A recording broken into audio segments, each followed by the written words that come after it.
in 1972. In 1955, JAARS founder Cameron Townsend first saw one near Tulsa, Oklahoma. As the plane seemed to be parked in the sky, he asked his friend, "What is that?" Have been serving with JAARS since 1956, to include serial number 1, known as Old Number 1. This Helio was fully restored at the JAARS training base just 20 minutes away in Waxhaw, North Carolina, where we train and equip pilots and mechanics before they deploy in remote locations around the world. The Helio is amazing. Its tall vertical tail fin and wide stabulator combined with huge wing surfaces and interceptors that go deep into the wings give it incredible slow speed control. That landing gear, as you can see, located forward in the firewall, has an ability to slide outward as it lands. Jonathan, can you tell us about how the plane got its name, Tonya? Sure, Rachel. When one of JAARS Helios collapsed a gear leg in an ant bed in Ecuador in 1971, this Helio was sent as its replacement. The missionary translators were working to reach the violent Waodani people to tell them about the good news of Jesus Christ's redemption. With the help of missionaries, the Waodani preserved their language and culture, but some of the highland clans who lived in the mountains still attacked and speared each other in raiding parties, nearly wiping out their own people. A boy named Tonya, who had escaped spearing when he was about 12 years old, was rescued and discipled by none other than the legendary Rachel Saint, sister of pilot Nate Saint, who had been murdered by the very people she was now working with. When Tonya was a young man, he wanted to go back to his home village to tell them about God. To do this, JAARS pilots initially communicated with Tonya's village through a loudspeaker bolted to the wing of a Helio Courier while flying circles over them. Later, he traveled to that village. Then, sadly, he was murdered by his very own kinsman only a couple of weeks later. After Tonya's death, God began to move in the Waodani people who had racked with guilt about what they had done. It opened a door for them before they went extinct, and today they are thriving and literate. They have had their unique language preserved and have seen their people transformed by God's truth in the Bible in their own language.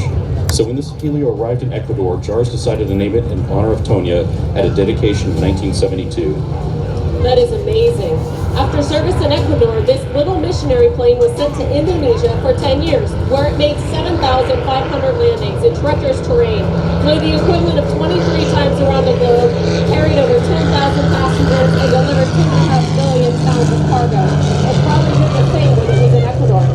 Like everything that flies, magnifying one area comes with a trade-off of something else. Though it's not very fast, that Helio is able to fly at a max speed of 140. When the option is a week-long hike through mountainous jungle or a 15-minute flight, I choose to fly any day. Absolutely. Flying sounds much better.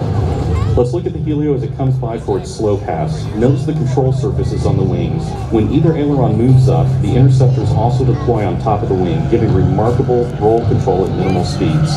The aileron's leading edge also dips below the bottom surface of the wing to counteract the yaw.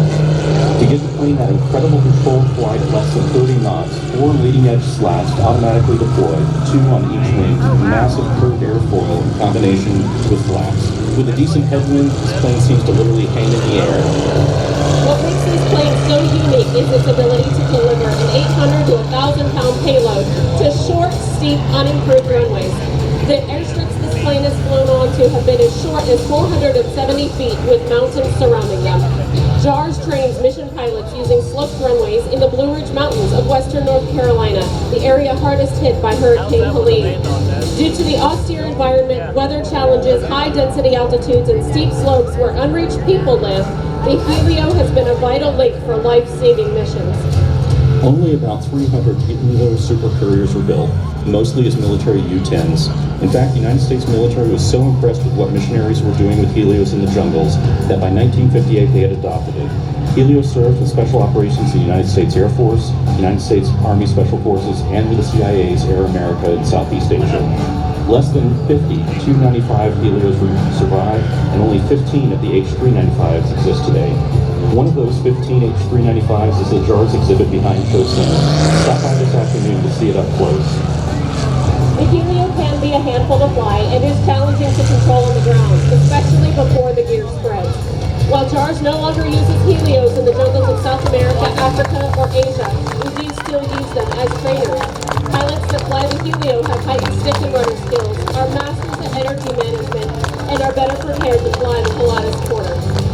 For 77 years, JAARS has trained, equipped missionary pilots and mechanics who serve worldwide. If you want to know more about JAARS, go to jaars.org. That's JAARS.org to learn more. Or come by and look at the JAARS Helio Courier at our display behind us at Show Center. Thank you to the City of Monroe and its guests for your warm welcome and hospitality again this year. We are grateful and honored to have been with you today. Let's give it up for the Helio Tonia, flown by JAARS pilot Bruce Powell. Let's give them a big hand.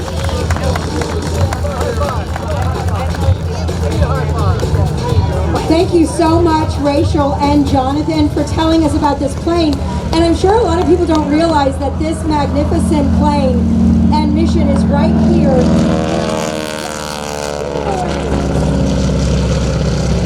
And as I mentioned, you can learn more about JAARS and mission by visiting the JAARS base just down the road.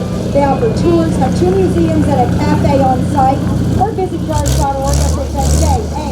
JAARS.org for more information about JAARS and how you can make a difference.